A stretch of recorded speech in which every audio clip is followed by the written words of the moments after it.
Bueno, muy buenos días. En este segundo curso sobre los novísimos de la Fundación Santa Ana para este año 2021, en el marco general de una escatología universal, hemos sido invitados a hablar sobre el juicio final. Para abordar este tema, vamos a hacer un análisis siguiendo el planteo teológico que hace el doctor Antonio Rollo Marín en su obra Teología de la Salvación, capítulo 10. El desarrollo de esta materia, de acuerdo a este estudioso de la Orden de los Predicadores, va a desgranar este gran misterio impresionante del juicio final, básicamente en 4 cuestiones. La primera de ellas es la existencia. Él va a trabajar en paralelo, a modo causal, en su análisis teológico, todo este problema. Por lo tanto, las 4 cuestiones que son la existencia, la naturaleza, las cuestiones complementarias y las consideraciones morales, las va a subvertebrar, a subdividir alguna de ellas, por ejemplo la existencia y la naturaleza, en 4 causas: final, material, formal y eficiente. Rápidamente, para ver un planteo general de todo el trabajo, vamos a ver que a la existencia se la va a trabajar como causa final, siendo esta el triunfo de Cristo, de Dios y de la verdad. Dentro del análisis de la naturaleza vamos a ver 3 causas de la mano de este pensador: la material, la formal y la eficiente. A su vez, la formal, dentro siempre de la naturaleza, la vamos a subdividir en el análisis mediante conclusiones de manera remota y de manera próxima. La causa material remota van a ser todos los hombres, mientras que la causa material próxima serán todas las obras de los hombres, buenas o malas. Mientras tanto, siempre dentro del análisis de la naturaleza, la causa formal será por locución intelectual, ya lo veremos. Y por último, la causa eficiente, que también va a ser subdividida en principal y en secundaria. La principal causa eficiente dentro de la naturaleza del juicio final va a ser el mismo Cristo, mientras que la causa eficiente secundaria nos preguntaremos, de la mano de este pensador, si otros hombres se asocian o no a Cristo y si otras criaturas participan del juicio de manera eficiente junto a Cristo. Bueno, por último, desgranaremos junto con Rollo Marín las cuestiones complementarias, como ser el lugar de juicio, el tiempo y la ejecución de la sentencia. En última instancia, haremos algunas consideraciones morales y cierta apertura a la liturgia, para dejar, después de esta charla, el juicio final en el arte cristiano con los profesores Emiliano Turqueta y Florencia Denis. Bueno, hasta aquí la presentación. Bueno, muy bien. Entremos entonces a estudiar la existencia del juicio final. Muy bien, este dato de la existencia es verdad de fe, que está expresamente contenida en la Sagrada Escritura y está definida además de manera explícita por la Iglesia. Vamos a trabajar con una conclusión respecto a la existencia del juicio final. Y la conclusión va a versar sobre esto. Después de la resurrección de la carne, tendrá lugar el juicio universal de todos los hombres. Pues bien, esta conclusión es de fe divina está expresamente contenida en la Sagrada Escritura y ha sido definida por la Iglesia. Vamos entonces a la fundamentación escriturística de esta conclusión. En primer lugar, vamos a leer Mateo 24, 30 a 31, en donde escuchamos: Entonces aparecerá el estandarte del Hijo del Hombre en el cielo, y se lamentarán todas las tribus de la tierra, y verán al Hijo del Hombre venir sobre las nubes del cielo, con poder y majestad grande. Y enviará sus ángeles con poderosa trompeta, y reunirá de los cuatro vientos a los elegidos, desde un extremo del cielo hasta el otro. Hasta ahí Mateo 24. En el capítulo siguiente, en Mateo 25, de los versículos 31 al 46, leemos: Cuando el Hijo del Hombre venga en su gloria y todos los ángeles con él, se sentará sobre su trono de gloria, y se reunirán en su presencia todas las gentes, y separará a unos de otros, como el pastor separa a las ovejas de los cabritos, y pondrá las ovejas a su derecha y los cabritos a su izquierda. Entonces dirá el Rey a los que están a su derecha: Venid, benditos de mi Padre. Prosigue, ¿no? La cita, la hemos dejado en el versículo este. También vemos en el Corpus Paulino, en la carta a los Romanos, capítulo 14, versículo 10, que se escribe: Pues todos hemos de comparecer ante el tribunal de Dios. También en la segunda carta a los Corintios, el apóstol, en el capítulo 5, escribe: Puesto que todos hemos de comparecer ante el tribunal de Cristo, para que reciba cada uno según lo que hubiese hecho por el cuerpo, bueno o malo. Siempre refiriéndonos a la fundamentación escriturística de la conclusión que dice que después de la resurrección de la carne tendrá lugar el juicio universal de todos los hombres, seguimos leyendo en el Nuevo Testamento, ahora a través de la primera carta del apóstol San Pedro. En el capítulo 4, versículos del 4 al 5, escuchamos: Ahora, extrañados de que no concurráis a su desenfrenada liviandad, os insultan, pero tendrán que dar cuenta al que está pronto para juzgar a vivos y muertos. Finalmente, para abonar con alguna cita más, por supuesto que son mucho más abundantes que estas 4 o 5 que estamos leyendo, el libro del Apocalipsis, en el capítulo 20, versículo 3, refiere: Y entregó el mar los muertos que tenía en su seno, y asimismo la muerte y el infierno entregaron los que tenían, y fueron juzgados cada uno según sus obras. A pesar de que esta doctrina fue negada heréticamente, por ejemplo por los gnósticos, los albigenses y los racionalistas en general, no cabe duda que el testimonio escriturístico es clarísimo y terminante. Realmente no podría ser más firme mediante estas citas que hemos recién mencionado.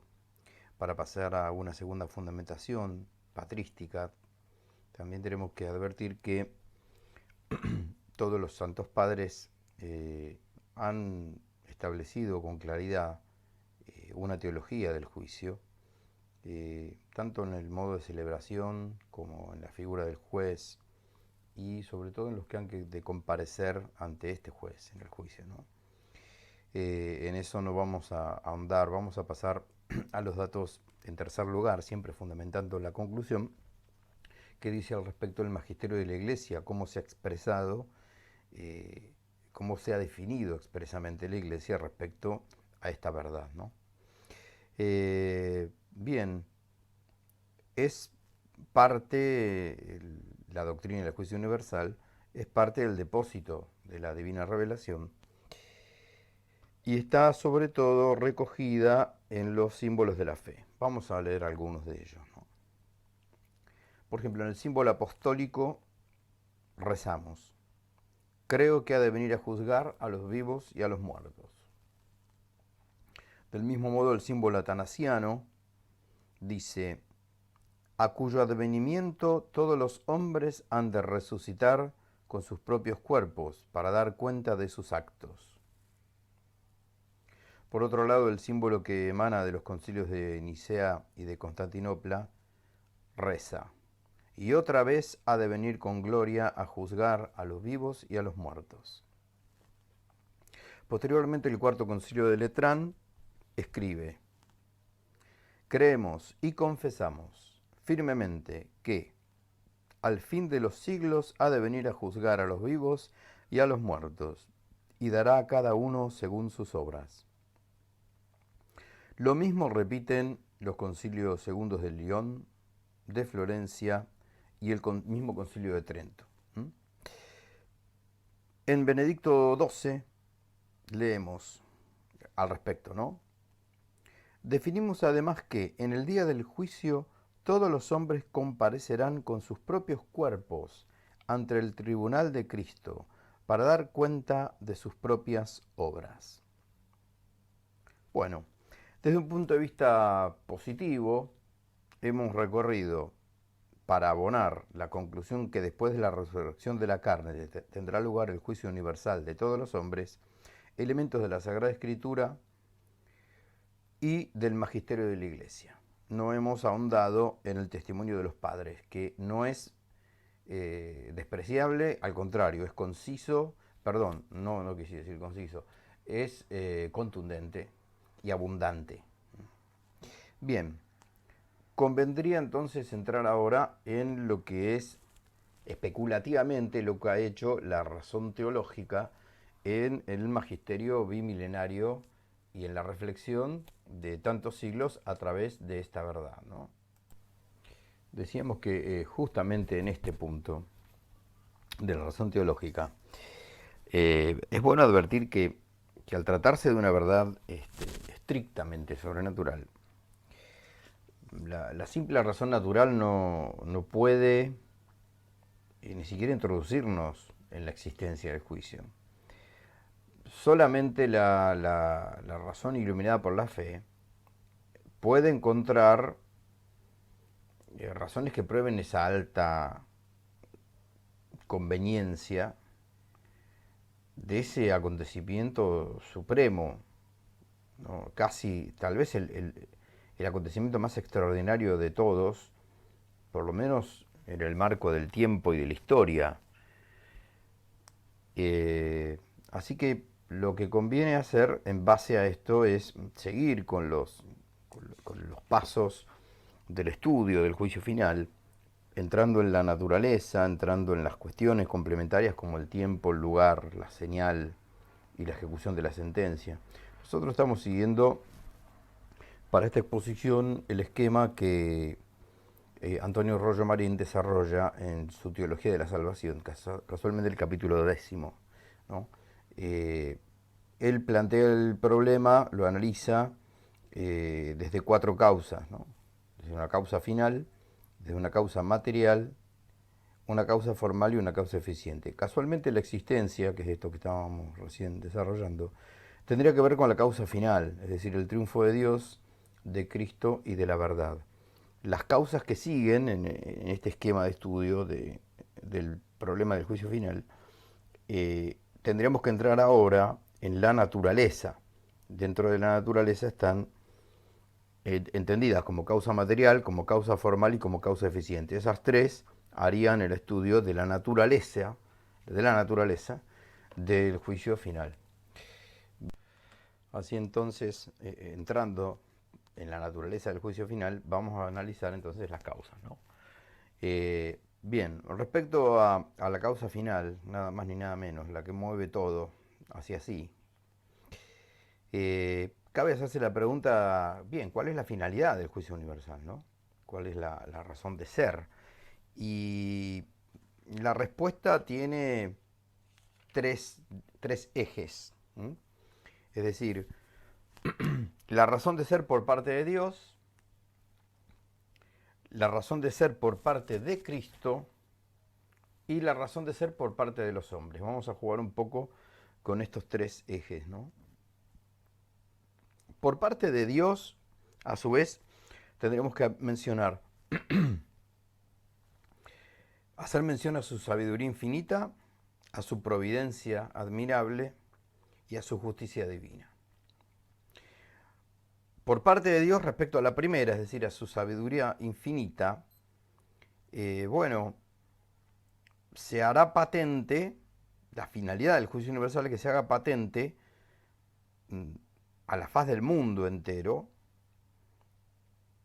ese misterio histórico que aparecerá, se manifestará ahí, revelado por Dios, en donde se develarán los secretos más íntimos de todos los corazones ante pueblos y naciones. Esa sería la primer finalidad por parte de Dios respecto a su sabiduría infinita, ¿no? A Dios que no se le escapa absolutamente nada. Esto se hará patente a todos los pueblos y naciones, ¿no? De que a Dios no se le escapa nada, de que Dios es infinitamente sabio. Ahí se borrarán todas las dudas, todas las distracciones intencionales y no intencionales, los espaldarazos al mensaje divino, a la poesía que ha hecho la creación, dibujada por el dedo de Dios como manifestación de un creador inteligente, infinitamente amoroso, bueno, sabio. Ahí no habrá luces ni sombras, ahí está manifiesto claramente para todas las criaturas. Respecto a la providencia admirable, bueno, ahí se verá que se permitieron las persecuciones del inocente, el triunfo aparente del culpable, para casualmente en ese día aumentar la gloria del inocente y la confusión vergonzosa del culpable, dice Rollo Marín, ¿no?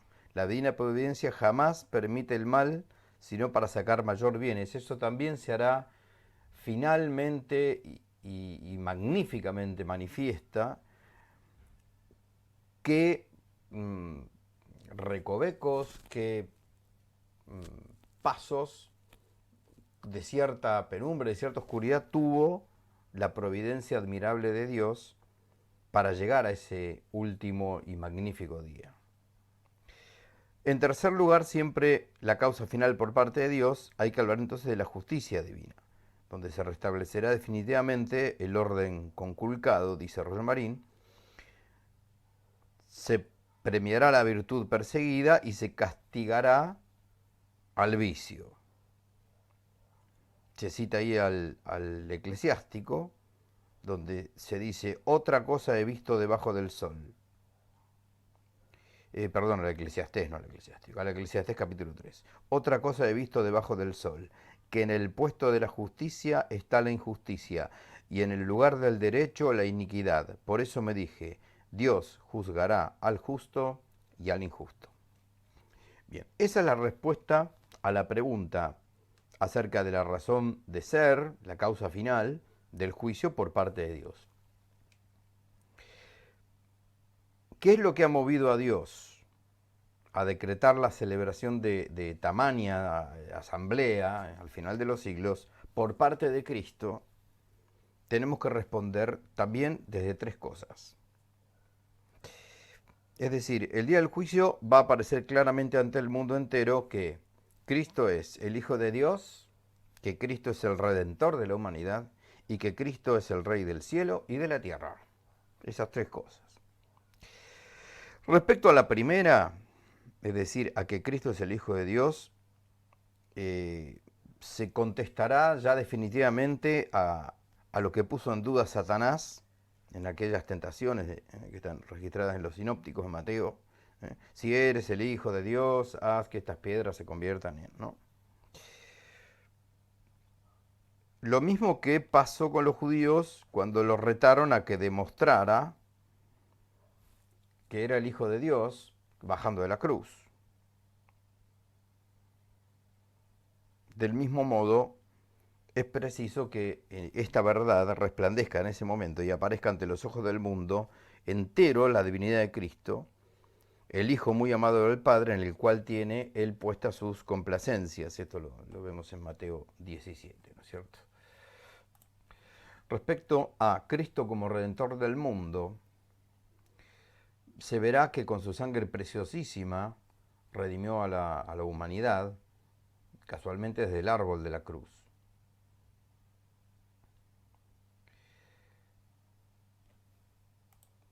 A este mismo que había sido injuriado, llamándolo samaritano, endemoniado, amigo de pecadores, incluso que ha sido despreciado en su misma muerte, ¿no? Con silbidos, escupitajos, blasfemias, incluso quienes intentaron profanar después de su muerte a sus discípulos con profanaciones, sacrilegios, asesinato de persecuciones, asesinatos de sacerdotes, incendios de iglesias que desgraciadamente hasta hoy tenemos cada vez de manera más patente. Es preciso, dice Marín, que ese día del juicio, ante la misma señal del Hijo del Hombre, aparezca radiante de luz y reconozca al mundo entero que Jesucristo es definitivamente el Redentor de la humanidad y juez de vivos y muertos. Por último, Cristo como Rey de cielos y tierra. Es decir, estamos analizando a la pregunta cuál es la finalidad del juicio por parte de Cristo, la manifestación de este como Rey de cielos y tierra. Ahí se patentizará más que nunca aquel hermoso himno quenótico de Filipenses 2, ¿no? Que tiene también su cierto paralelo con el capítulo 52 de Isaías, en el canto del siervo, en donde se lee en San Pablo, digo, se anonadó tomando forma de siervo, se humilló, haciéndose obediente hasta la muerte y muerte de cruz. Dios le exaltó y le otorgó un nombre sobre todo nombre, para que al nombre de Jesús toda rodilla se doble, en el cielo, en la tierra, en los abismos, y toda lengua confiese que Jesucristo es Señor, para gloria de Dios Padre. Ahí se patentizará, en ese momento, esta condición de rey de todo el orbe, rey de cielos y de tierra. Entonces, por último, y para atender a la respuesta a la pregunta de cuál es la finalidad del juicio universal, tenemos que señalar que por parte de los hombres se exige también tres cosas: la justificación del inocente, la confusión del pecador y la restauración del orden conculcado. En la justificación del inocente, el juicio final será un segundo momento de verdadera justicia y de recompensa, teniendo en cuenta que va a seguir el juicio final al juicio particular de cada una de las almas, ¿no? Es decir, una justicia que se hará a todos, eh, más allá del juicio universal, perdón, del juicio particular, individual. Es preciso que haya un segundo juicio ya de modo público y universal, donde aparezca radiante ante todos la inocencia de los justos y la maldad de los impíos. Esto ya no va a tener posibilidad de seguir creciendo a modo de cizaña en la historia y en el tiempo, ¿sí? Es decir, será manifiesto a todos los pueblos y naciones que el inocente era justificable y que murió martirizado, murió dando testimonio, sufrió, pero sufrió temporal y limitadamente. ¿Para qué? Para gozar ilimitada y eternamente de la justicia divina. Por otro lado, la confusión del pecador, la confusión esta del pecador hará que todo aparezca ante la faz del mundo el día de la cuenta definitiva. No solamente ante los ojos de Dios, cosa que pasó siempre, sino ahora ante los ojos del mundo. Esa es la clave para entender este momento, ¿no es cierto?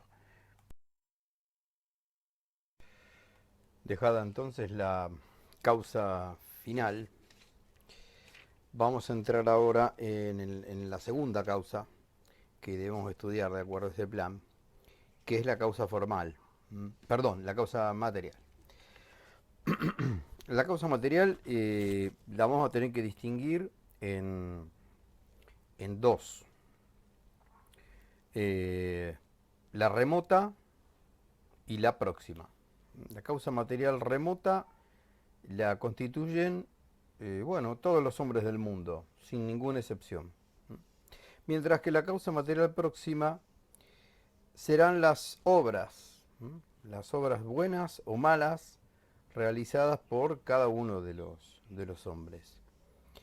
A la primera de ellas, a la remota, se la suele designar también con el nombre de sujeto del juicio, es decir, toda la humanidad es el sujeto del juicio, mientras que a la segunda se la suele llamar materia inmediata del mismo juicio. Vamos a examinarlas por separado. Dentro de la causa material remota, a su vez, vamos a tener que desarrollar dos conclusiones. Las leo literalmente. La primera de ellas, respecto a la causa material remota, dice: en el juicio final comparecerán ante el tribunal de Cristo todos los hombres sin excepción, para recibir la recompensa que merezcan, pero no todos serán juzgados con juicio de discusión de sus obras. Hay que advertir que para poder entender el sentido de esta conclusión, hay que hacer la distinción que se hace en teología de el juicio de discusión y el juicio de retribución. El juicio de discusión es el examen de los méritos o de méritos contraídos durante la vida. Mientras que el segundo es la formulación de la sentencia, que cada uno merece según sus obras. Entonces, si se tiene en cuenta esto, podemos a su vez ver que hay 5 categorías en base a esta distinción, es decir, en base a la distinción del juicio de discusión y del juicio de retribución. La primera categoría es la de la mera complacencia ante Cristo juez, en el sentido de que afecta a toda la humanidad. Esa es la universalidad que exige el juicio. ¿Por qué? Porque ese juicio es fruto también de la redención, y la redención es universal, está realizada por Cristo, y no hay excepción, porque Cristo murió por todos, no por algunos. Y la voluntad de Dios fue que todos se salven. Por lo tanto, si hay deseo de salvación y méritos de Cristo de salvación para todos, también hay juicio para todos. Ahí está la primera categorización, ¿no? Bien, la segunda es aquella que dice que los que hayan vivido en este mundo de tal manera inocentes, que nunca cometieron pecado mortal ni venial, no serán juzgados con juicio de discusión. Esto es lo que decía la conclusión allá arriba, ¿no? No todos serán juzgados con juicio de discusión de sus obras. Estos no van a ser juzgados. ¿Por qué? Porque no hay lugar a discernir el bien y el mal, puesto que no han cometido mal alguno. Muy bien, por ejemplo, la Santísima Virgen María, los niños bautizados muertos antes del uso de la razón, no tienen mal propio, bautizados, es decir, que tienen borrado el pecado que heredan de Adán, el original, pero no pueden tener pecado propio porque no pueden tener asentimiento de la voluntad ni del entendimiento para producir un mal a sabiendas. Algunos teólogos admiten también, ahí eso lo señala Arroyo Marín, para San José un privilegio semejante a este, el de no tener un juicio de discusión. No hay discusión en la salvación, en la visión beatífica de estos ejemplos que hemos puesto. No es para menos en San José pensar semejante cosa. La tercera categorización, en base a la distinción de discusión y retribución, es para aquellos que murieron en gracia de Dios. Habiendo cometido algún pecado, serán juzgados en los dos sentidos, ¿no? En el sentido del juicio de discusión o examen, para discernir lo bueno y lo malo que hicieron, y el consiguiente juicio de retribución, ahora sí, para recibir la recompensa que merecen por el estado de gracia en que se encuentran cuando son llamados a la presencia del Señor. Quedarían dos categorizaciones en base a la distinción de la primera conclusión de la materia remota. Los paganos o infieles muertos en pecado mortal comparecen en el juicio para recibir el castigo que merecen. Es un juicio de retribución eso. Pero no para ser juzgado con juicio de discusión, porque este juicio tiene razón de ser para discernir los méritos o deméritos contraídos, y el infiel no realizó en toda su vida un solo acto meritorio en el orden sobrenatural. Es decir, en el orden sobrenatural, esto es lo que pesa en la salvación en el juicio. Estamos hablando del orden sobrenatural. No importarían los méritos naturales, que pueden ser muchos, pero no hay un solo mérito sobrenatural. ¿Mm? Entonces, han carecido de, por ejemplo, de la virtud teologal de la caridad sobrenatural y de la fe y de la esperanza, que es lo que en realidad los hubiera ordenado al mérito sobrenatural con el cual tendrían que ser retribuidos sobrenaturalmente con la salvación. Por último, la quinta categoría es la de los fieles, es decir, los que llegaron a tener fe sobrenatural en su vida, pero muertos en pecado mortal serán juzgados con ambos juicios, el de discusión para examinar sus obras y el de retribución para proclamar la sentencia condenatoria que merecen por su impenitencia final. Tema importantísimo en esta parte de la teología, ocultado, disimulado, evitado, a veces por respetos humanos, psicológicos, no morales, sino más bien afectivos, más psicológicos y afectivos, el drama de la impenitencia final, la angustia que le ha generado a la Iglesia esos fieles que en el último momento han cometido un agravio muy grande, y a no ser que el Señor haya oficiado misteriosamente en el último milésima de segundo de su vida un acto de conversión, haya podido generar en esa alma un acto de conversión final que nosotros desconozcamos en el orden natural, sabemos que la persona ha muerto en una impenitencia final que angustiosamente tenemos que suponer que no le ha ido bien el juicio. Muy bien. Bien, entonces, ahora atendiendo a la segunda conclusión dentro de esta causa material remota, creo que la había leído, la repito, la segunda conclusión versa sobre lo siguiente, es decir, va a pensar si en realidad, además del género humano en pleno, van a ser juzgados el día del juicio universal otros seres que no sean seres humanos. La conclusión dice, probablemente los ángeles y los demonios que asistirán al juicio final serán juzgados con un juicio de retribución indirecto y secundario.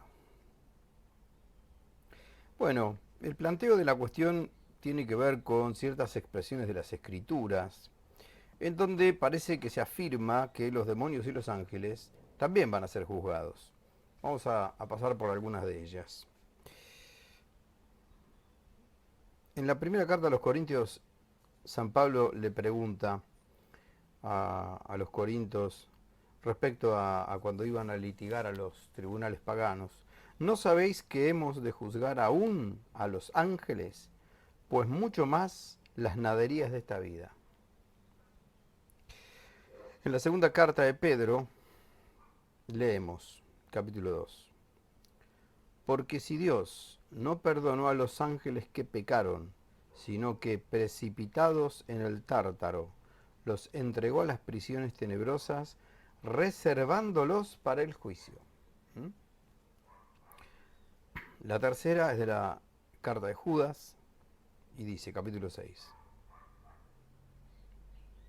Y los ángeles que no guardaron su dignidad y abandonaron su propio dominio, los tiene Dios reservados en perpetua prisión, en el orco, para el juicio del gran día. Estos son entonces los fragmentos escriturísticos neotestamentarios en donde parecería ser muy probable que serán juzgados con juicio de retribución estos seres no humanos, seres angélicos. A este respecto, lo que señala Santo Tomás de Aquino es esto.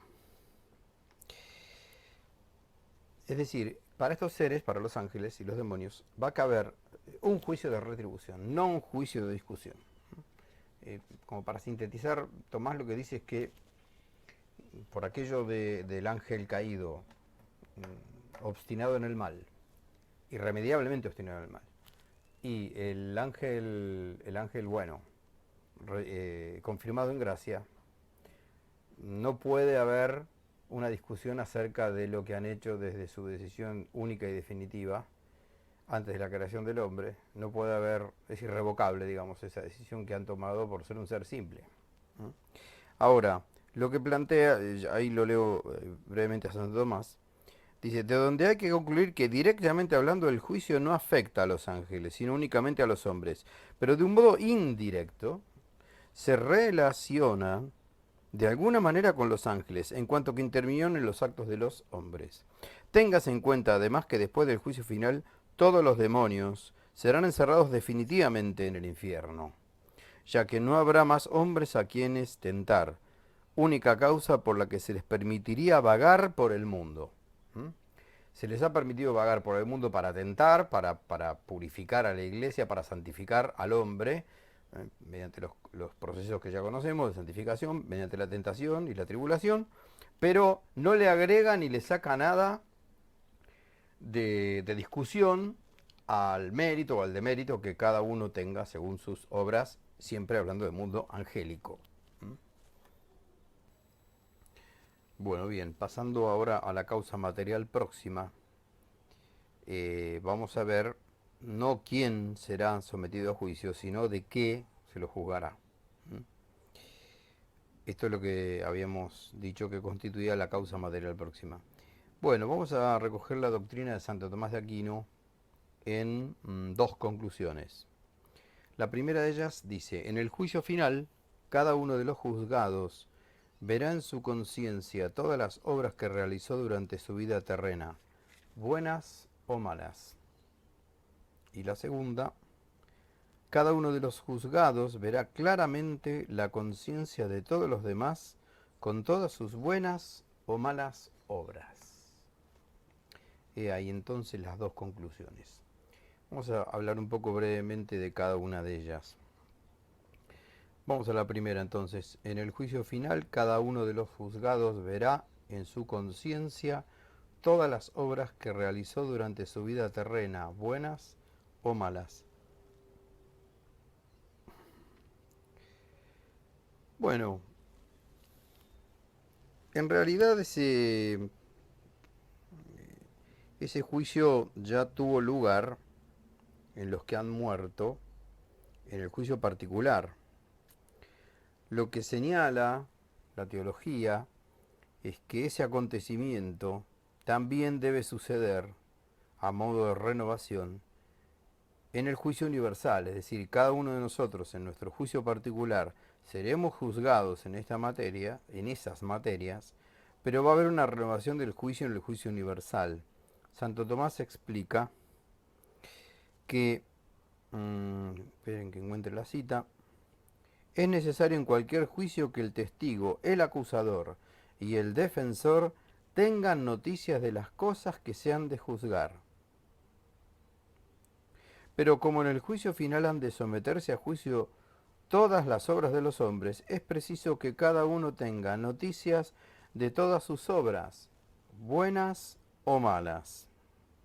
Las conciencias de cada uno serán entonces como libros abiertos, conteniendo todo cuanto hicieron en la vida, que constituirá precisamente la materia que se ha de juzgar. Estamos siguiendo el esquema de esta clase, de esta exposición, en la Teología de Salvación de Antonio Rollo Marín, el capítulo 10 que habla casualmente del juicio final.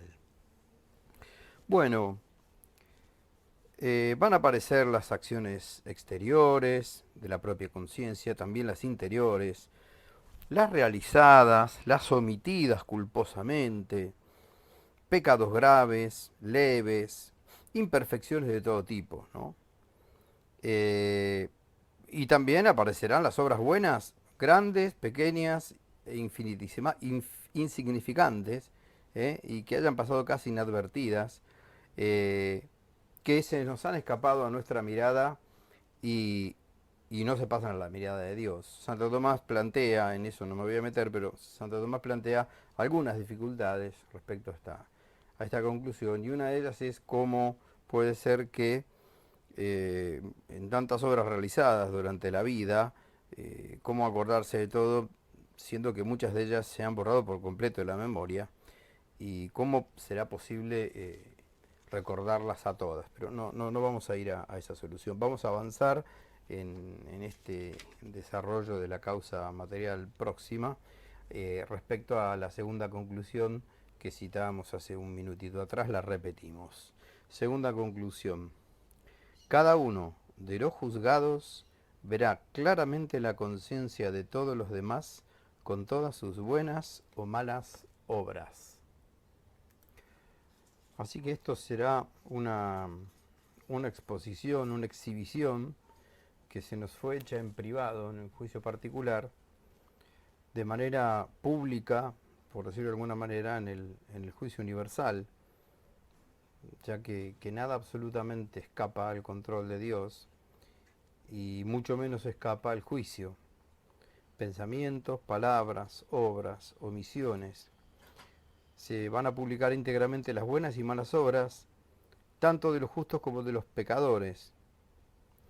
Pedro Lombardo opinó que los pecados de los justos no se publicarían para evitarles esa humillación, pero Tomás y Suárez y casi todos los teólogos posteriores opinan que se publicarán también íntegramente.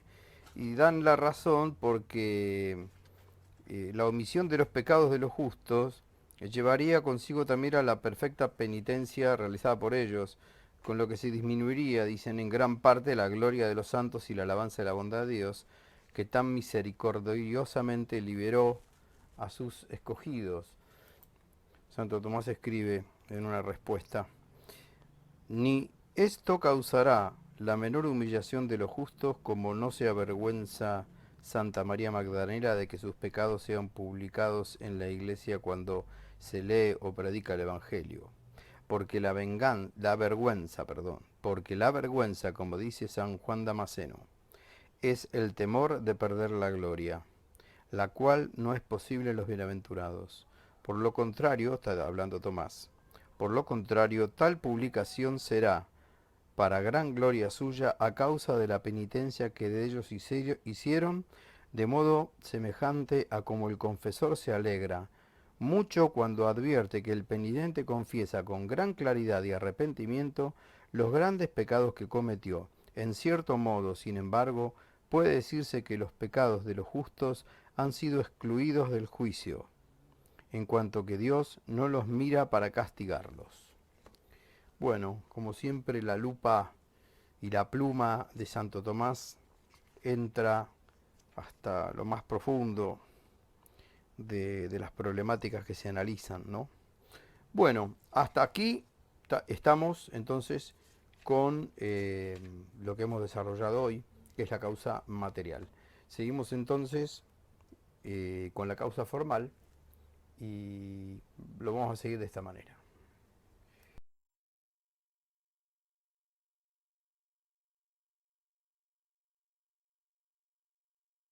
Vamos a entender como causa formal al de qué manera se realizará el juicio. En el sentido de que todo juicio termina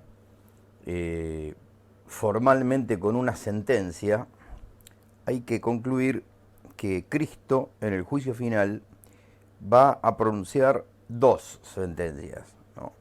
En primer lugar, una sentencia individual que va a corresponder a cada uno de nosotros, a cada uno de los hombres, y a continuación una sentencia colectiva que afecta a cada uno de los dos grandes grupos. En el Evangelio esto está descrito en los sinópticos, puntualmente Mateo 25 de 34 al 36. Ahora, los teólogos se han preguntado respecto a esto, ¿de qué manera se van a pronunciar esas sentencias, no?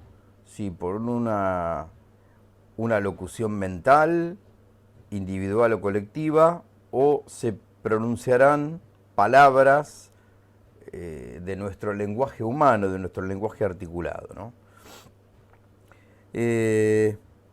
Si bien han sido todo especulaciones, San Agustín, Santo Tomás y la mayoría de los teólogos se han inclinado a creer que esto se realizará de una manera bastante rápida por una locución puramente intelectual dirigida a las conciencias de los hombres. Nosotros respecto a este tema, dentro entonces de la causa formal, vamos a enunciar, mejor dicho, este tratado, si no se va a hacer muy extenso. Vamos a reflexionar sobre dos conclusiones. La primera de ellas va a decir que probablemente el juicio final, ¿no?, se realizará por una locución puramente intelectual.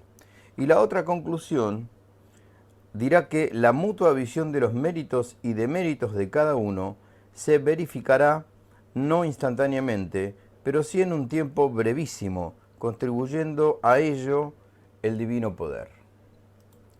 Así, el doctor Angélico observa de él mismo y de San Agustín lo siguiente. Dice, no se puede determinar con toda certeza lo que haya de responderse a esta cuestión. Sin embargo, se cree mucho más probable que todo aquel juicio, tanto en lo relativo a la discusión como la acusación de los malos y alabanza de los buenos, y a la sentencia que corresponda a unos y a otros, se hará mentalmente. Un poco más adelante, citándolo a San Agustín, en la Ciudad de Dios 20, dice que no se necesita efectivamente menos tiempo para referir vocalmente lo realizado por cada uno que para leerlo si estuviese todo escrito como si estuviese escrito todo en un libro material. Por lo que parece probable, continúa Santo Tomás, que lo que se dice en el Evangelio, Mateo 25:34, debe interpretarse en el sentido de que se realizará la locución mental y no vocal. También no hay pocos teólogos que tienen la opinión de que la sentencia individual será distinta a la social o colectiva, siendo que la sentencia individual, esa sí se verificaría ciertamente por locución intelectual, ¿no?, para evitar ese inconveniente de la largueza en el tiempo, mientras que la segunda, ¿no?, la social o colectiva, que constaría solo de dos breves fórmulas recogidas en el Evangelio, por aquello de venid benditos de mi Padre y apartados de mí los malditos, no habría inconveniente que Cristo la pronunciara vocalmente para que todas la vieran y oyeran como juez supremo del universo, ¿no? Ahora, después en la segunda conclusión, en esta que decía que la mutua visión de los méritos y deméritos de cada uno se verificará no instantáneamente, pero sí en un tiempo brevísimo, constituyendo a ello el divino poder, Santo Tomás hace una distinción un poco curiosa, o por lo menos muy ocurrente, de decir que en realidad los bienaventurados van a tener mayor facilidad para entender en un brevísimo instante todo lo bueno que se diga de sus méritos y de su recompensa eterna. No así va a ser el entendimiento de los condenados, cuyo entendimiento no ha sido elevado a la visión, ni va a ser elevado a la visión, de Dios ni de las demás cosas en él, y ahí habría una mayor dificultad desde el punto de vista material y temporal de escuchar la sentencia. Bien, si bien el angélico se detiene un buen momento en esto, no vamos a detenernos más y vamos a proseguir con lo siguiente, ¿no? Que, bueno, una vez precisada de algún modo la causa formal o el procedimiento que se seguiría en el juicio, nos tocaría ver ahora cuál será su causa eficiente, o sea, el autor del mismo. Recordemos que estamos siguiendo como guía el esquema planteado del estudio de la cuestión por Antonio Royomarín en la obra Teología de la Salvación. Invitamos ahí a recorrer las citas, sobre todo las citas de autor, mayormente de Santo Tomás de Aquino, sobre cada uno de los temas que estamos pasando, incluso para poder deleitar, degustar las palabras del doctor Angélico, que son tan ricas y precisas a la hora de realizar un exhaustivo estudio sobre las cuestiones, ¿no? Muy bien. Para la causa eficiente va a haber que hacer una distinción en causa eficiente principal y causa eficiente secundaria. La causa eficiente principal va a corresponder al mismo Jesucristo, mientras que la segunda va a corresponder a otros hombres que el Señor haya querido asociar para semejante acto, ¿no? para tremendo acto como es el juicio. Así que medianamente vamos a estudiar por separado cada una de ellas en sendas conclusiones. Muy bien. Respecto entonces vamos a la causa eficiente principal. Ahí vamos a tener que observar, detenernos medianamente en dos conclusiones para la causa eficiente principal. La primera conclusión reza lo siguiente: Cristo, Redentor, será el juez de vivos y muertos, primariamente en cuanto Dios y secundariamente en cuanto hombre. Hasta ahí la primera conclusión. La segunda dice: Cristo juez aparecerá con su humanidad gloriosa ante todos los hombres, buenos y malos. Vamos entonces a la primera de ellas. La primera de estas conclusiones, en realidad, a su vez, hay que dividirla en tres partes. Primera, que Cristo Redentor será el juez de vivos y muertos. Segunda, primariamente en cuanto Dios. Y tercera, secundariamente en cuanto hombre. Es la primera parte, digo, de esta noción tripartita de la primera conclusión. Que Cristo Redentor será el juez de vivos y muertos. Es sumamente rica. Veamos las razones escriturísticas. En Hechos 10:42 leemos: ha sido instituido por Dios juez de vivos y muertos, Cristo Redentor, ¿no? San Pablo también, en la segunda carta a los Corintios 5:10, nos escribe: todos hemos de comparecer ante el tribunal de Cristo, para que reciba cada uno según lo que hubiere hecho por el cuerpo, bueno o malo. Bien, respecto a la razón teológica, siempre en esta noción de Cristo Redentor como juez de vivos y muertos, le compete a Jesús esto en razón de su supremo dominio sobre todos los hombres, ¿no? Recordemos que en la encarnación, al tocar Dios al ser humano, no solamente toca al hombre, sino que toca a toda la creación, en el sentido de que el hombre era la síntesis de aquellos cielo y tierra que Dios había creado, ¿no? En el ámbito de la creación espiritual y de la creación material.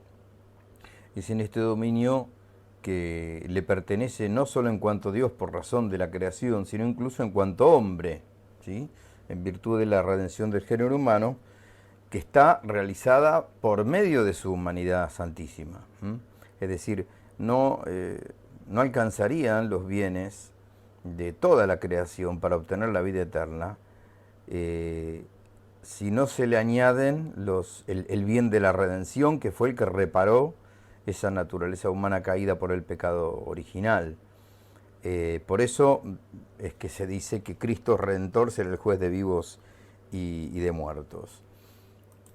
En la segunda distinción de esta primera conclusión, primariamente en cuanto a Dios, cabe recordar simplemente que toda operación ad extra, es decir, toda obra divina fuera de la esencia misma de Dios, es decir, en el marco de la creación, Dios obra en cuanto uno, no en cuanto trino. Es decir, toda operación ad extra es trinitaria, en el sentido de que la Trinidad está como una unidad. Es toda su esencia que opera a través o en sus tres divinas personas. Simplemente señalamos eso respecto a la segunda distinción que hacíamos desde la primera conclusión, siempre de la causa eficiente principal.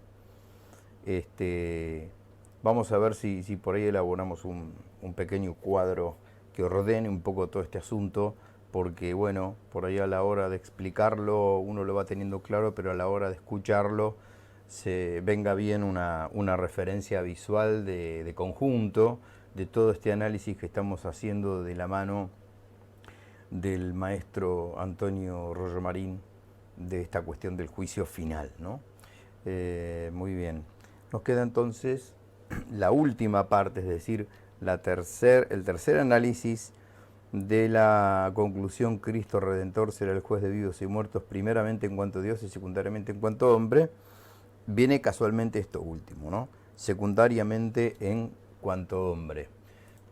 Ahí mismo hay una distinción muy sutil que hace Santo Tomás de Aquino respecto a la divinidad y respecto a la humanidad. Un poco ha sido señalada en la primera distinción de esta conclusión.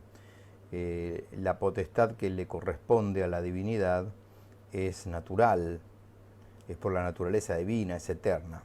Mientras que la que competiría a la humanidad, Santo Tomás la distingue como secundaria y adquirida. Por eso es que Santo Tomás dice que Cristo juzgará al mundo en su naturaleza humana, pero en virtud de su divinidad.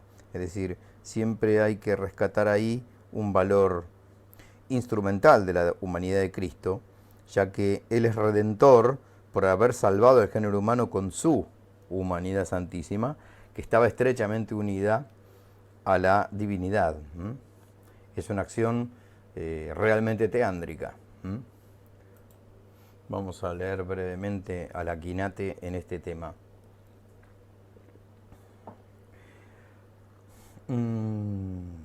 La conveniencia de la extensión de la potestad judiciaria a la humanidad de Cristo puede verse también por otro triple capítulo. A. Por la suavidad de la providencia divina que suele obrar por las causas más cercanas a los efectos. Y Cristo está más cercano a los hombres en cuanto hombre que en cuanto Dios. B. Porque los hombres comparecerán ante el juez no solo con sus almas, sino también con sus cuerpos, que resucitaron en virtud de la resurrección corporal de Cristo.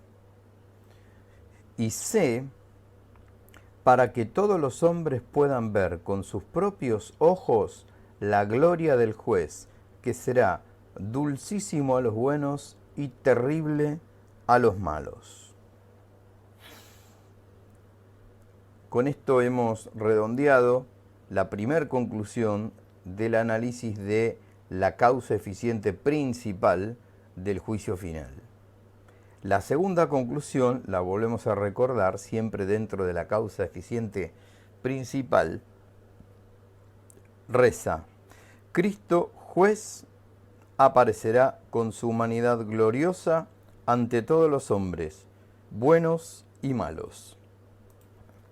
Esta conclusión está insinuada escriturísticamente en Lucas 21-27, cuando leemos: entonces verán al Hijo del Hombre venir en una nube con gran poder y majestad. Hasta ahí lo escriturístico. Santo Tomás explica dos razones muy interesantes. Primero, dice Santo Tomás que el que juzga tiene que sobresalir entre los juzgados. Y los elegidos que serán juzgados por Cristo comparecerán en el juicio final con sus cuerpos ya gloriosos. Luego, con mayor razón, Cristo tiene que aparecer con su cuerpo glorioso ante la faz de todos. Y esto que sigue es muy interesante. Como el ser juzgado es signo de flaqueza y de debilidad, el ser juzgado por otro, también juzgar a otro, ser uno el juez, es signo de autoridad y de gloria. El primer advenimiento de Cristo, Cristo vino para ser juzgado y se sometió a sus jueces inicuos, meramente humanos, empecatados por donde se los mire, y apareció en forma de siervo, siervo doliente, según la debilidad nuestra y la flaqueza nuestra que teníamos consecuencia de la primera falta del pecado. Ahora, la segunda venida, que Él viene a juzgar a vivos y muertos, deberá aparecer ante los hombres, dice Santo Tomás, con todo el esplendor de su gloria. Bueno, ahí aparecen algunas dos dificultades de esto que no nos vamos a adentrar en eso. Y vamos a dar paso para que esta exposición no sea extremadamente engorrosa y extensa. Vamos a pasar a la causa eficiente secundaria. La causa eficiente secundaria la vamos a analizar en una conclusión. Y la leemos textualmente. La conclusión de la causa eficiente secundaria dice lo siguiente: los apóstoles y algunos otros santos juzgarán a los hombres juntamente con Cristo. No deja de ser llamativa esta conclusión. Vamos a ver que hay dos cuestiones escriturísticas. Más allá de que la razón teológica merezca ser abonada por cierta reflexión exhaustiva de estos tomistas que son tan certeros y luminosos de tratar de soltar la inteligencia hacia todos los recovecos que ella permita en una cuestión. Nosotros vamos a analizar esta conclusión de causa eficiente secundaria simplemente desde el dato escriturístico, que es muy importante, muy curioso. Primero, en Mateo 19, 28 y 29, lo vemos a Cristo respondiéndole a San Pedro lo siguiente: en verdad os digo que vosotros, los que habéis seguido en la regeneración, cuando el Hijo del Hombre se siente sobre el trono de su gloria, os sentaréis también vosotros sobre 12 tronos para juzgar a las 12 tribus de Israel. Y todo el que dejara hermanos o hermanas, o padre o madre, o hijos o campos, por amor de mi nombre, recibirá el céntuplo y heredará la vida eterna. Hasta ahí Mateo 19, del 28 al 29. Por otro lado, San Pablo, en aquella discusión en la primera carta a los Corintios, con estos corintios llenos de problemas, casualmente cuando les echa en cara que iban a pleitear a tribunales paganos por nimiedades, por pequeñas cosas, incluso hasta cosas materiales, él les decía, San Pablo: ¿acaso no sabéis que los santos han de juzgar al mundo? ¿No sabéis que hemos de juzgar aún a los ángeles? Ahí San Pablo parece abrir esta referencia de la intervención en el juicio a todos. Para San Pablo los santos son los perfectos, son los que están buscando el reino, lo que en este camino de viadores están luchando por el reino, ¿no? Son los cristianos, los santos, para Pablo. Ahí estaría un poco más abierto, que es lo que parece indicarle Cristo a Pedro, que estaría únicamente reservado a los apóstoles, ¿sí? Muy bien.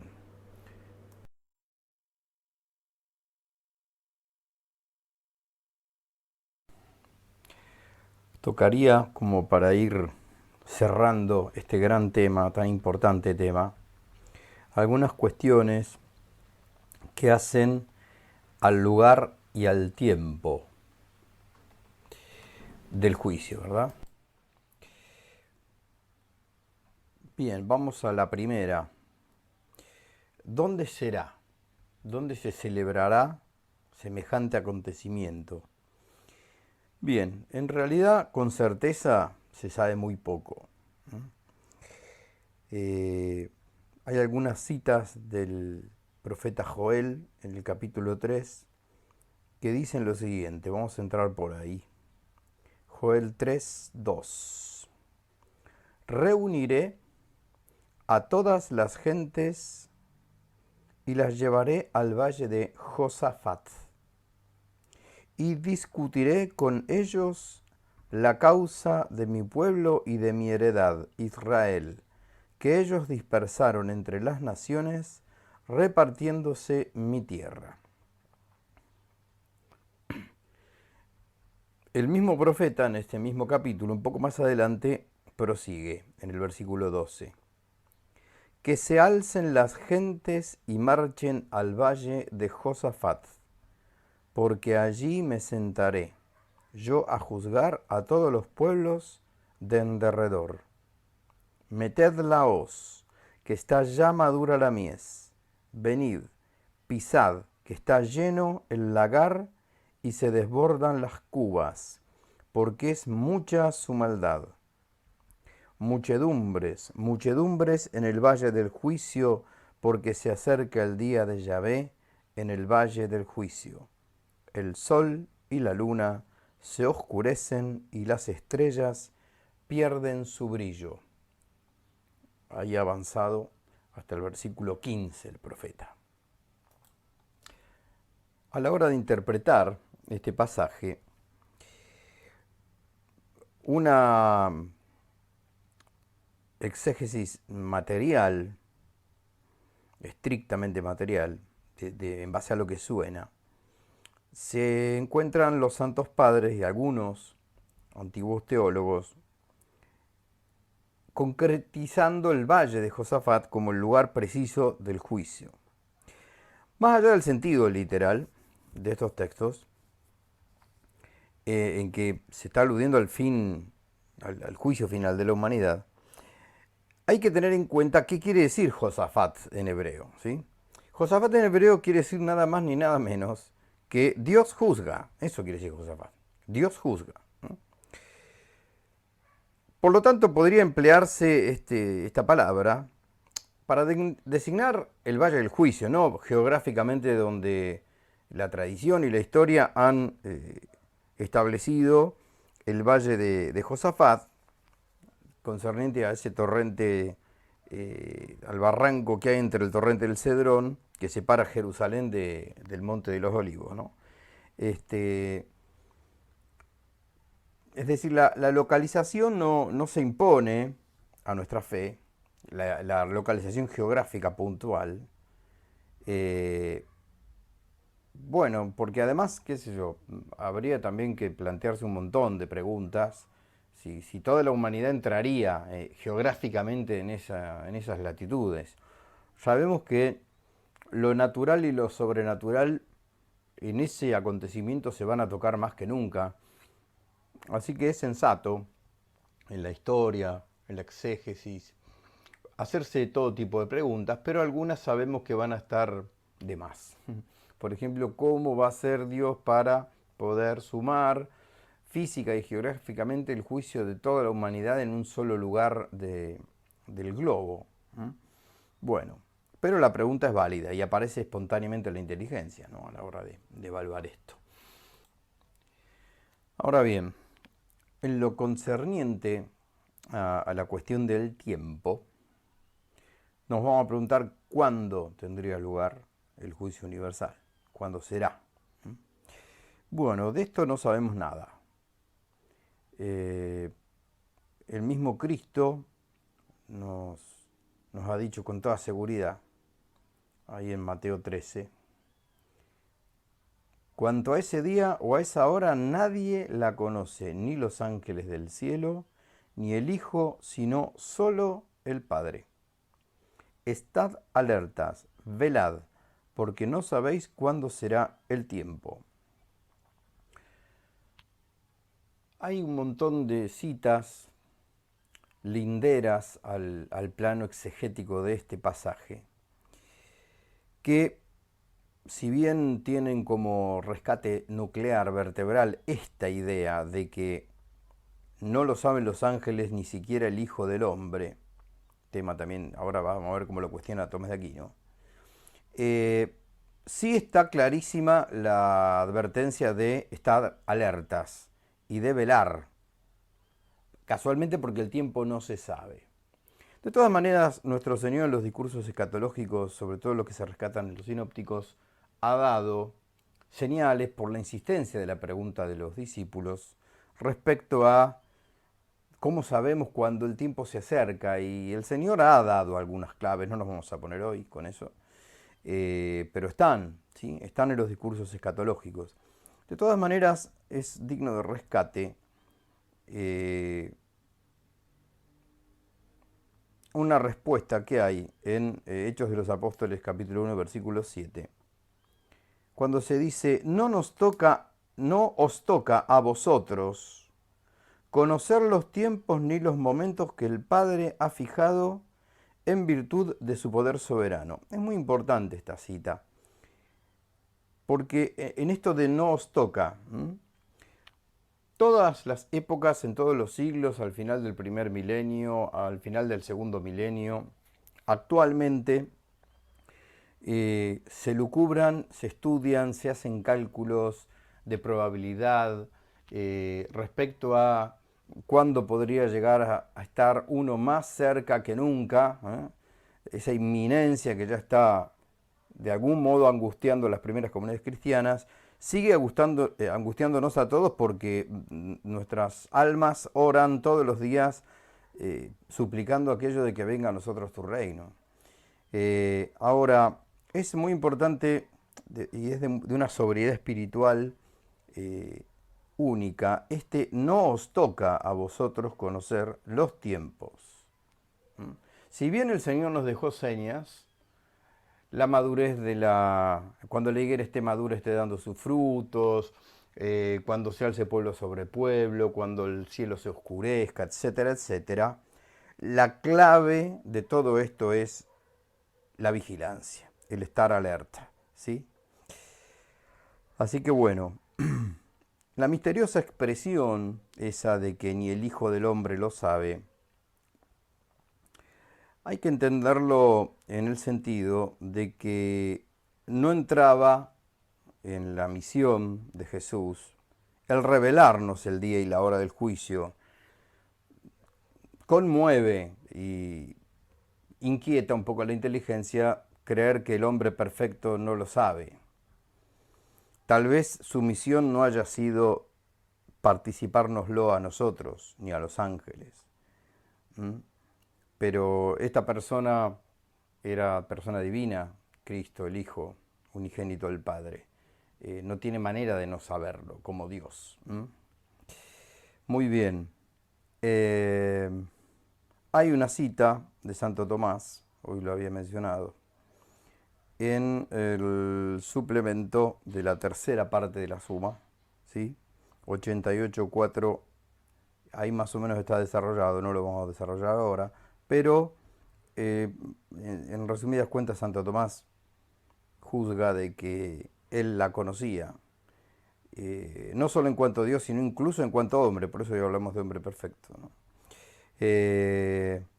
Para él es profundamente conveniente que Dios se haya reservado el secreto del día y de la hora del juicio, pero lo cual no quiere decir que no lo sepa. Muy bien. Ahora bien, la tercera cuestión que vamos a analizar, como para ir cerrando esta clase, es respecto a la señal del Hijo del Hombre, ¿no? En el capítulo 24 de Mateo se señala, de modo que impresiona realmente la descripción, aquello de entonces aparecerá el estandarte del Hijo del Hombre en el cielo, y se lamentarán todas las tribus de la tierra. Ya desde los santos padres se ha entendido esto como una alusión concreta a la Santa Cruz, instrumento de redención por excelencia del mundo por nuestro Señor Jesucristo. Y la Iglesia ha recogido esa doctrina en diversos oficios. Después vamos a leer algunos fragmentos. Sin ir más lejos, el Crisóstomo, por ejemplo, dice que esa cruz aparecerá más radiante que el sol, hasta el punto de que lo va a tapar al sol. Lo oscurecerá y lo apagará. Hay un comentario, casualmente de una homilía 76 en Mateo, donde el Crisóstomo dice eso. Y él afirma que va a aparecer el signo de la redención para consuelo de los justos y confusión de los que se van a perder, de los que se han perdido y están a punto de ser condenados. Dice que quedarán confusos y avergonzados los judíos y los gentiles, casualmente por haberse escandalizado de la cruz, aquello que dice Pablo en la primera a los Corintios, ¿no? Escándalo y locura para los judíos y para los paganos. Santo Tomás de Aquino agrega que la presencia de la cruz mostrará casualmente lo justo que va a ser la condena de los malos, sobre todo por haber rechazado tan magna misericordia en ese acto de la cruz, ese amor llevado al extremo de la entrega, ¿no? Sobre todo la perdición, señora Santo Tomás, de aquellos que persiguieron al mismo Cristo en toda la historia. Tal vez la cruz aparezca cuando ya estén congregados todos los hombres para proceder al juicio final, aunque la Escritura parece indicar que aparecerá un poco antes, siendo el estandarte del Hijo del Hombre como el punto de cita y concentración de toda la humanidad para comparecer en ese juicio, como se puede llegar a interpretar del capítulo 24 de Mateo. Como para cerrar, vamos a hacer algunas consideraciones morales y vamos a leer del oficio de difuntos lo que la Santa Iglesia reza en el Dies Irae. El tremendo drama del juicio es uno de los dogmas de nuestra fe, que se presta muchísimo a la consideración y a las consideraciones ascéticas, ¿no? Se sabe de San Vicente Ferrer, de San Jerónimo, que se cuenta que vibraban y se conmovían con el solo pensamiento del juicio, tal vez por una contemplación muy profunda de semejante misterio. En ningún lugar la Iglesia presenta de un modo más impresionante los sentimientos en torno al juicio universal, como la secuencia Dies Irae de la Misa de Difuntos. Vamos a leerla íntegra y ver si finalmente la podemos enriquecer con alguna buena versión musical de esta secuencia. La leemos. Día de ira aquel que consumirá al mundo por el fuego, reduciéndole a cenizas, como canta David con la sibila. Cuán grande será el temor cuando aparezca el justo juez dispuesto a escudriñarlo todo hasta el menor detalle. La trompeta esparcirá su tremenda voz por los sepulcros del mundo entero, obligándonos a todos a comparecer ante el trono del juez. La muerte y la naturaleza se llenarán de asombro al ver resucitados a todos los hombres para responder de sus propios actos ante el juez. Se abrirá el gran libro en el que todo está escrito y por el que ha de ser juzgado el mundo. Luego, pues, que el juez ocupe su trono, aparecerá todo lo oculto sin que quede nada impune. ¿Qué diré entonces, miserable de mí? ¿A qué patrón invocaré cuando apenas el justo estará seguro? Rey de inmensa majestad, puesto que salvas a quien quieres, sálvame por tu piedad. Recuerda, oh buen Jesús, que por mí bajaste al mundo, no me pierdas en aquel día. Buscándome te llenaste de fatiga, en la cruz me redimiste, que no sea baldío tanto esfuerzo. Oh justo juez ofendido, confío en que me perdones antes del día de la cuenta. Doy gemidos como reo, la culpa avergüenza mi rostro. Perdona, oh Dios, a quien te pide perdón. Tú que absolviste a María Magdalena y escuchaste al buen ladrón, has abierto mi corazón a la esperanza. Mis disculpas no son dignas, pero tú, Señor, que eres bueno y misericordioso, líbrame del fuego sempiterno. Admíteme entre tus ovejas y apártame de los cabritos, colocándome a tu derecha. Rechazados los malditos y al fuego eterno lanzados, llámame con los benditos. Te pido suplicante y lloroso, con el corazón contrito y destrozado, que veles por mi fin dichoso. Oh, qué día luctuoso aquel en que el hombre reo resucite del polvo para ser juzgado. Oh Dios mío, perdóname. Misericordioso Señor Jesús, dadles a todos el descanso eterno. Amén. Bueno, gracias por su atención. Hemos tratado de dar un pantallazo general a este riquísimo y misterioso tema. Alabado sea nuestro Señor Jesucristo, sea por siempre bendito y alabado. Dies irae, dies illa, solve et seclum in favilla, teste David cum Sibylla. Quantus tremor est futurus, quando iudex est venturus, cuncta stricte discussurus.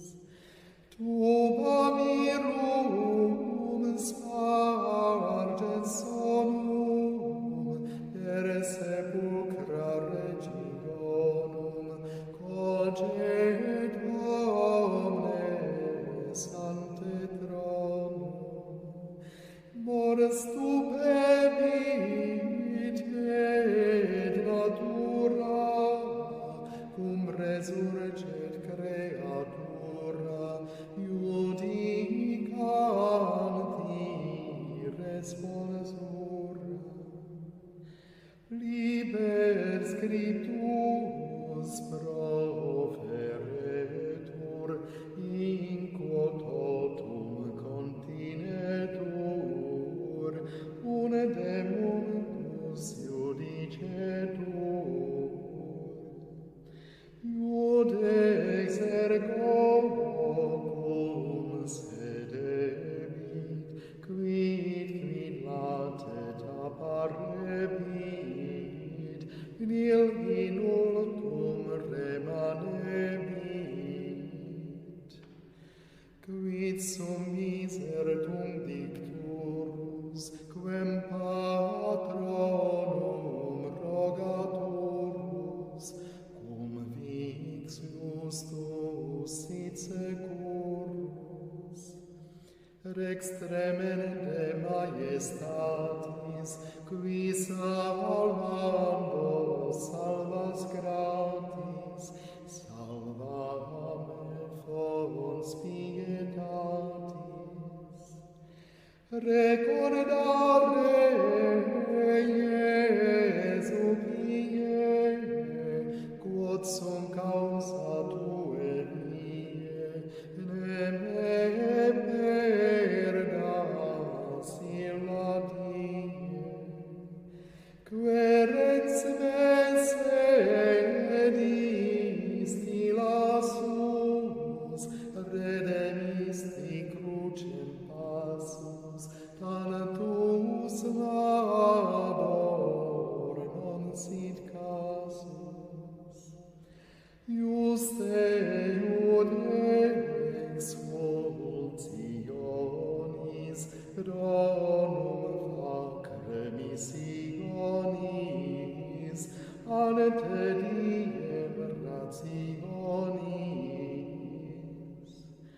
in gemis cautam quam reus culpa rupet ultus meus supplicati parce Deus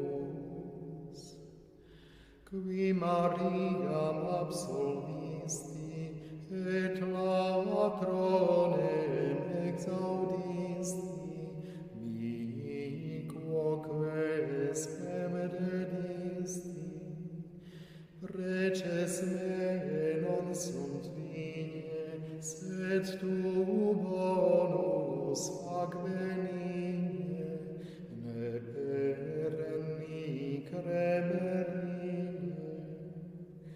in terra ves locum prestava et abedis me sequestra statuens in parte dextra confutatis maledictis flammis acribus addictis voca mecum benedictis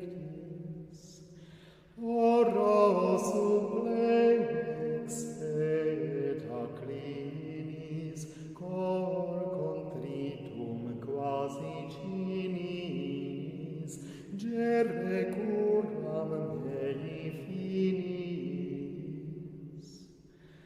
lacrimos